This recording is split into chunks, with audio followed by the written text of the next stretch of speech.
We built this city. We built this city on rock and roll. Just wonderful. So, Daredevil Born Again has finished, and yes, Daredevil is back.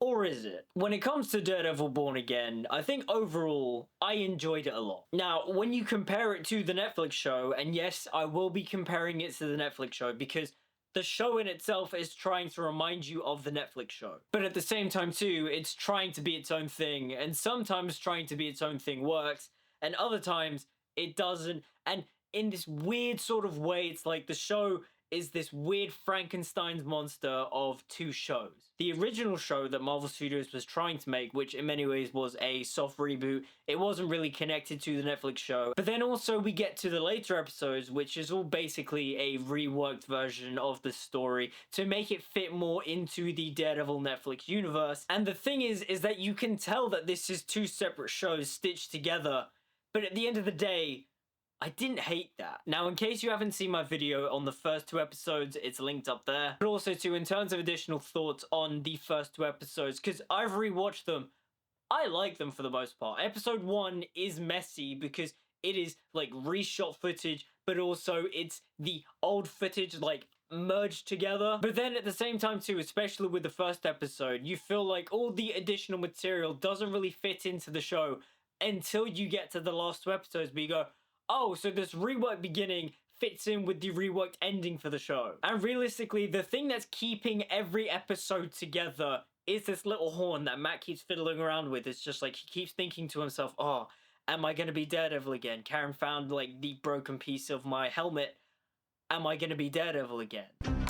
Like, in many ways, that is the one piece, the one thread that is connecting the reshot footage and the old footage. But also, when you think about it, in terms of the show being a Frankenstein's monster, it kind of, it's not that bad. It's actually quite well done, in my opinion. Like, I don't think it's perfect. But then again, too, at the end of the day, if I was to give this show a numerical score, and I don't do numerical scores, but if I was to give it that, say, for example, I give the Netflix show, like, all 3 seasons, I mean, pretty much. Like, season 2 is a bit weaker, but for the most part, if I give the Netflix show a 10 out of 10, Daredevil Born Again's like a 7.5. It's not that bad. It has weird things in it, and we'll address it, but for the most part, I enjoyed Daredevil Born Again. But before we get into my thoughts on the rest of the episodes for Daredevil Born Again, don't forget to like, comment, subscribe, follow me on social media. It's all linked down in the description. I'm also an actor and filmmaker myself, so check out my latest short film, The Shining Optimism of VFNR. And yes, without further ado, let's get into my thoughts on the rest of the episodes for Daredevil Born Again. Episode 3 I thought was really well done. I thought it was really strong. I loved everything to do with White Tiger. I loved the actor. I loved the story for the episode. I mean, the whole episode revolves around Matt trying to get Hector Ayala, White Tiger, free. And yes, he does do some weird lawyering stuff that doesn't actually lawyer in real life. But for the most part, I liked the premise of the story. Him trying to get White Tiger free. Him trying to talk Hector out of being White Tiger, but then Hector tells him no, he can't do that because it's actually a part of him. In many ways, it's Matt trying to convince himself not to be Daredevil. You know, we go through this whole episode trying to get Hector free, and he is freed. He puts on the White Tiger costume one last time before he's shot by a cop wearing a Punisher spray-painted body armor. Genuinely, I loved it. Like, yes, you could argue, oh, they made White Tiger go out so easily. Like, that doesn't fit. And I think the ending was reshot because the actor passed away. Not because the actor passed away, but the actor passed away. And I have a feeling that in, like, the future seasons and such, they will make Angela the future White Tiger. But I do think that White Tiger himself got taken out way too easily because, like, he has superpowers. What? Though a detail that I do love is that earlier on in the episode, Hector goes on about these Puerto Rican frogs that used to ribbit. And then you get to the end of the episode where White Tiger is killed off. And then the credits play with the frog noises, like, ah, God, so good. Genuinely so good. And I think for the most part, when you look at the early episodes of Daredevil Born Again, you can see that when they were in the editing room going, okay, how do we piece together the new footage and the old footage? A lot of it did kind of stem from the idea of, okay, we need to build up to Matt becoming Daredevil again. Because in this episode, Hector dies, and in the previous 2 episodes, Matt has the horn that Karen gave him, and he's just like, okay, I've got to become Daredevil again. So episode 4 is where we start getting some really great moments. The episode opens with the caramel corn guy, and granted, I don't really know how I feel about the whole thing, because on the one hand, I did like him belittling Matt and basically being ableist, because I think it's an interesting side for us, the audience, to see, you know, Matt Murdock walking around doing his job, but then him being belittled by his clients. But then again, in context for the rest of the episode, I don't really care for it. Like, it wasn't super relevant. One thing I will say is that it's nice to see Matt Murdock being the ultimate Riz master that he is, like him talking to that Latvian lawyer. Oh, ultimate Riz master. I love it so much. And speaking of stuff I love, I really love the filmmaking of this show when it comes to them depicting Matt Murdock's hearing, because them doing like the dolly zooms of him like honing in his senses, listening to the environment, it's awesome. Like, I am genuinely surprised that the Netflix show never did a dolly zoom to represent Matt's hearing. Like, I'm actually shocked.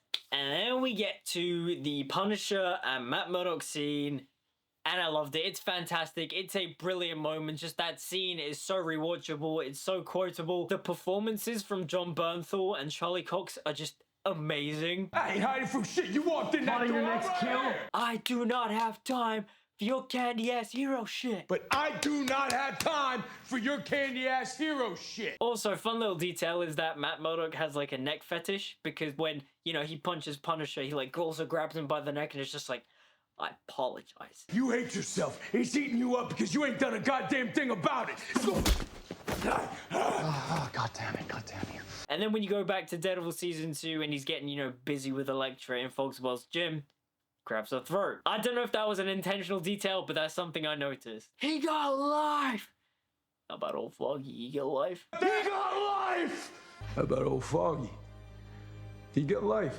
Was for me, it was John Bernthal like deepening his voice in this show, or like has his voice just naturally deepened. Oh, one thing I will point out though is that the Bullseye line is so like obviously ADR'd, where it's just like, so what now? Every day Bullseye goes to the chow hall, eats his slop. Like, did they just ADR that line just so we could have Punisher name drop Bullseye? Oh, this episode also has one of my favorite subplots with Fisk, which is the whole garbage incident, because he's at this school listening to these kids sing a horrible rendition of We Built This City. Oh my god, it's so funny. We built this city on rock and roll. Just wonderful. Wonderful. Wow, these children, they have such talent. But the funniest thing is that like the whole garbage incident is unveiled, and then he has to go to the Latvian embassy, and then when he goes into the Latvian embassy, they sing We Built This City, but in Latvian. It's so funny. That might be like the funniest thing to happen in this entire show. Oh, it's also nice too that Kingpin drops the "when I was a boy" reference when he's in the scene with Vanessa. And then we get to the ending of the episode, which I really like, because it's Matt becoming Daredevil again, but also too, it's Wilson Fisk becoming Kingpin again, because we see him go down to this basement. He confronts Adam, who is the man that slept with Vanessa, and he basically brutalizes him. And at the same time, we have Matt Murdock pulling out his billy clubs and training.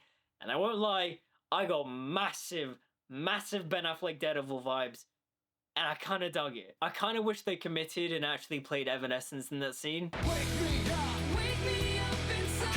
Wake me up inside. So episode 5 is the controversial one, and I do kind of see why it's controversial, because in many ways, it's just a bottle episode of Matt dealing with these thugs in a bank. That's kind of it. Like, you could tell that this was originally an episode from the original version of this show, but they kept it in because, hey, yeah, we need to connect it to the MCU, but also, too, we spent the money. And you can tell that this episode was meant to just connect this show to the MCU, because we have Kamala Khan's dad, Mr. Khan, in this episode, and the whole time, he just keeps going, hey, my daughter's Miss Marvel. Hey, my daughter's Miss Marvel.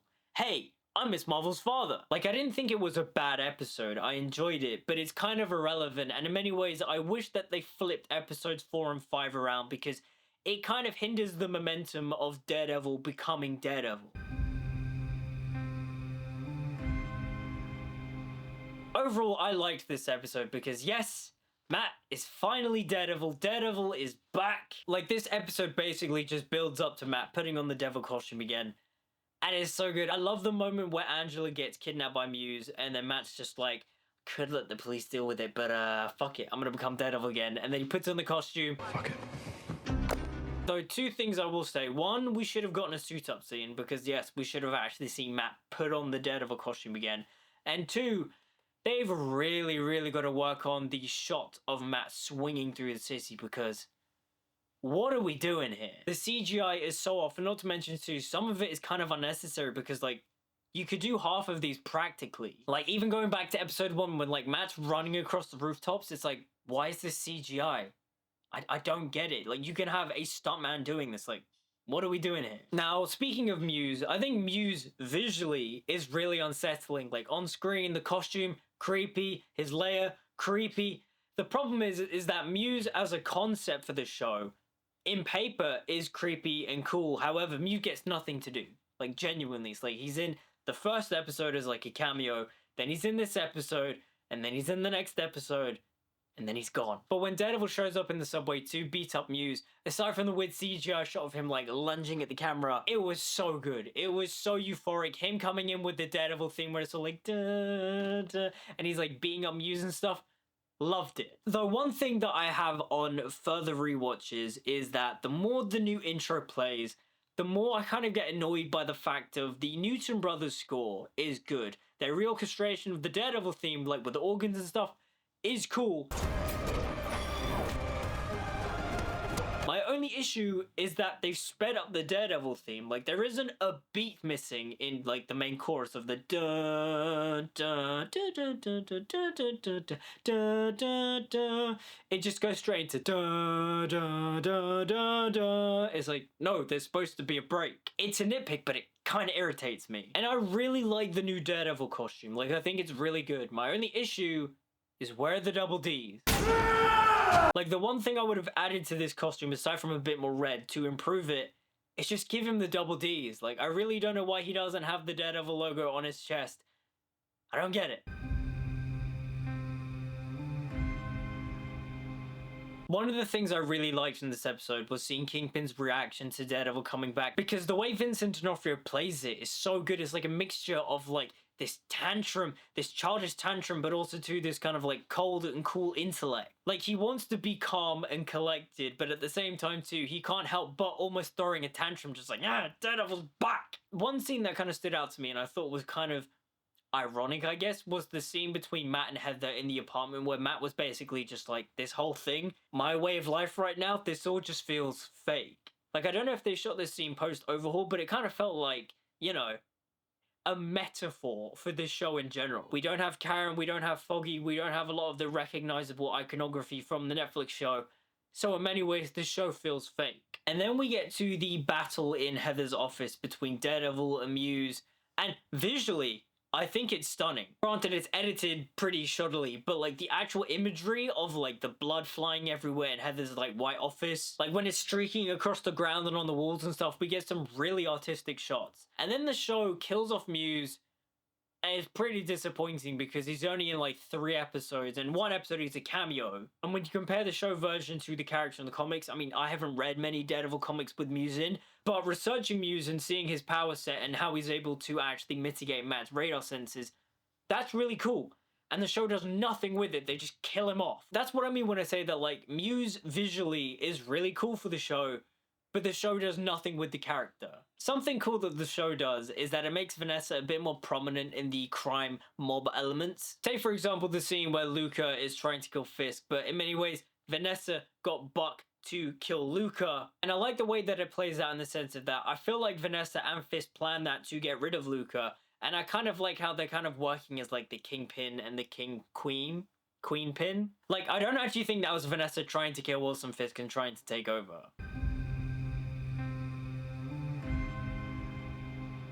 So episodes 1, 8, and 9 of Daredevil Born Again are directed by, hold on, Justin Benson and Aaron Moorhead. And when these guys take over the director's chair, you can tell because their style are all over the episodes. When you especially get to the last 2 episodes, the direction from Benson and Moorhead, you can just tell this was the direction they wanted to take the show from the beginning. Like, if they didn't have to reuse the old footage, the show would be like episodes 8 and 9. Like, I loved the use of color and lighting in this episode. Like, whenever Daredevil showed up, it would just go bright red, and then whenever Bullseye showed up, it would go blue. Like, there was style, there was sauce here. Not to mention, too, the scene between Matt and Dex in the prison, just mwah. Just everything about their interaction was perfect. The way Matt's just like, fuck you. I love the bit where Bullseye's just like, oh, you gotta like be sorry for me. He's like, oh, I gotta feel sorry for you, sweetheart. Like, Charlie Cox is so good. Like, I love that whole interaction because in many ways what Bullseye says is, oh, you should have represented me, counselor, because that's what you do. You're a hero that protects bad guys. And that all ties into the end where Matt jumps in front of a bullet to save Kingpin. Also, right, maybe call me a fool, but for season 2, because obviously season 1's finished and I know that Foggy didn't come back, but call me a fool. But the conversation between Matt and Vanessa, where Vanessa's like, you need to calm down, I feel like she's holding something back because I feel like she wanted to say, Foggy isn't dead. I don't know, call me delusional, but I don't think Foggy's dead. I feel like this is a conspiracy. Why Vanessa potentially helped her fake Foggy's death, I don't know. So we get to the finale of Daredevil Born Again. And the thing is that overall the episode is good. I just don't think it's a good finale. You know, it's nice seeing Daredevil and Punisher team up again. The violence was amazing. It was brutal. You know, seeing Matt trying to stop Punisher, like, openly killing people and stuff. Their interactions are dynamic. Great. Karen returning to the scene.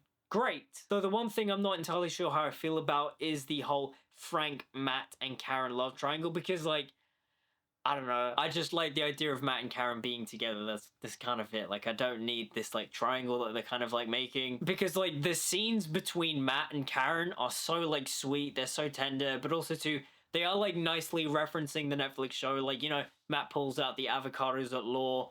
What was it, like a domino box or something? But, you know, the show was trying to be all sentimental and it fit in terms of the characters interacting and talking with one another. One thing that was really brutal and really cool was Fisk killing the commissioner because, oh, that was brutal. Like, the way he kills him by just, like, crushing his head, but also, like, the prosthetic, like, face just, like, ripping off.